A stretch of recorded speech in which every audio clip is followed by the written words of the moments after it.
If you want to win FPL, then these are the hottest players you should be buying right now for Game Week 9 and beyond. I've got 4 players here to recommend. I'm going to start off with the most obvious choices to buy and then end this video with the differentials that will take your team to the next level.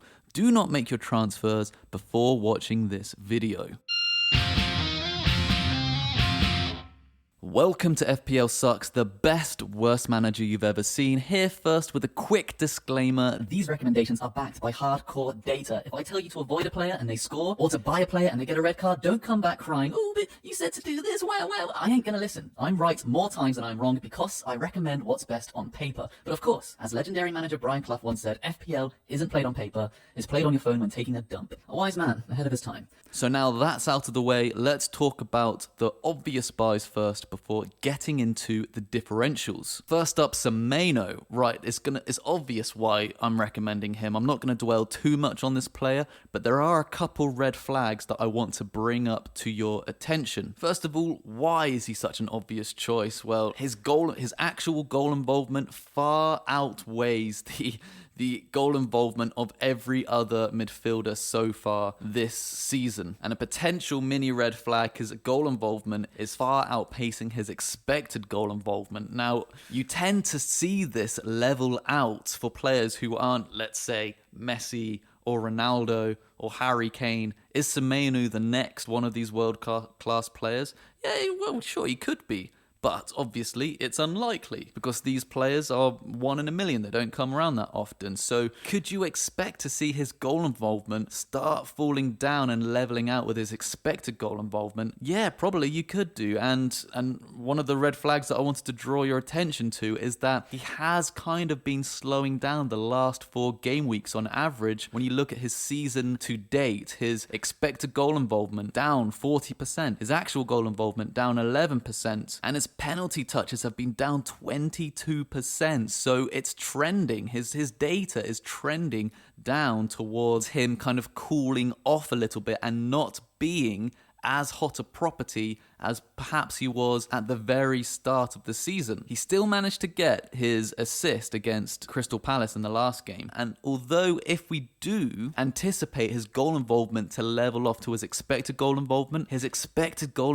still outperforms the average for a midfielder. So with his next game against the awful Nottingham Forest coming up, now Sean Dyche is in charge, he might shore up the defensive line just a little bit, make things a little bit more tricky. But how many training sessions is he going to have before the game against Bournemouth? So there's still a big chance for Semenyo to get a goal return or 2. So this is why he's such an obvious choice to buy. But again, be wary of the red flags. He does seem to be slowing down a little bit. Now on to the next must buy. But before I do, if you've enjoyed this video so far and found it helpful, please do like and subscribe to the channel for more videos just like this every week. So who's the second most obvious player to get into your team? You've probably guessed it, it's Erling Haaland. He is the forward most on form and his price has just been rising each week. I think as of recording, he's 14.6 million. Didn't he start off at 14? It's crazy how quick he's risen.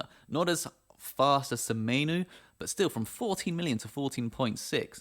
Absolutely crazy. And I would argue he's definitely still a good pick against Everton, who generally tend to be quite difficult to break down defensively. He got 11 penalty touches, he got 3 big attempts, 2 goal involvements, 5 shots in the box. And if we look at his kind of trending data, his last 4 game weeks against the season to date, he's getting better and better. He's certainly on form with his expected goal involvements and his goal involvements massively outperforming the average for a forward in FPL. So of course, he's a must buy. And of course, he's a must captain for majority of your games going forward. Next up, he's got Aston Villa, Bournemouth, Liverpool, Newcastle. All of these games coming up for him are very much scoreable. So what are you waiting for? Get him in your team if you have not already. Now, those were the 2 most obvious choices I was going to call out. Now we're going to go on into more differential territory that will take your team up to the next level. So who am I going to talk about first? I'm going to talk about Reece James. He has been absolutely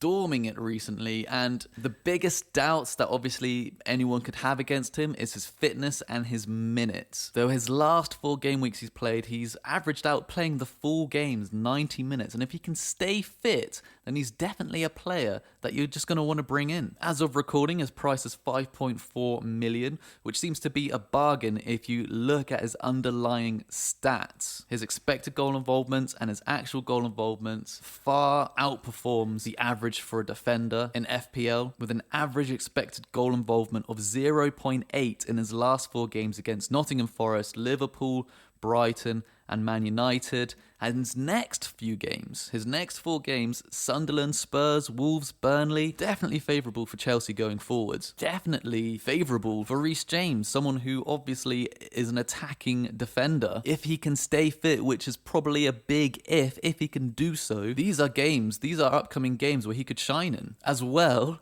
as adding clean sheet bonuses on top of that. So look, get him in for Sunderland if you can. Do it. And now on to the last player, another differential, this time a little bit more sexy. He's a forward and cheap as chips. His name is Igor, or is it Igor Thiago? Either way, looking at his stats from the start of the season, the season as a whole, his last 4 games and the last game weeks, he's just been getting better and better in his form. And his last 4 game weeks, they haven't been easy.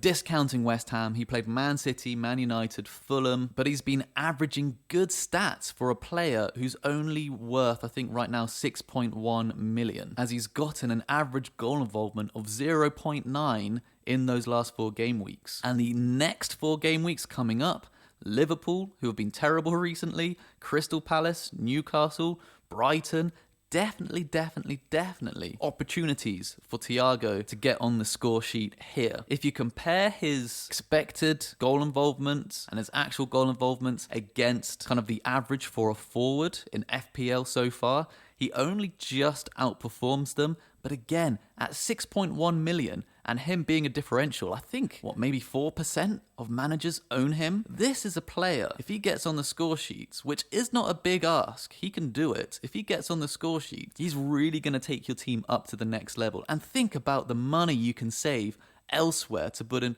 bigger players. Like, if you're struggling to get in Haaland, if you haven't got him, downgrade one of your strikers down to Thiago, save that money for Haaland and elsewhere in your team in the midfields or defenders. And I'm seriously considering getting him in for my team as well. I'm not going to do so for a -4, but he is someone who's going to be in my mind when I look at future transfers going forwards. And I highly recommend that you do too. So there we have it, the 4 must-buys for Game Week 9 and beyond. Go forth with this knowledge and break 100 points for this week. I beg you.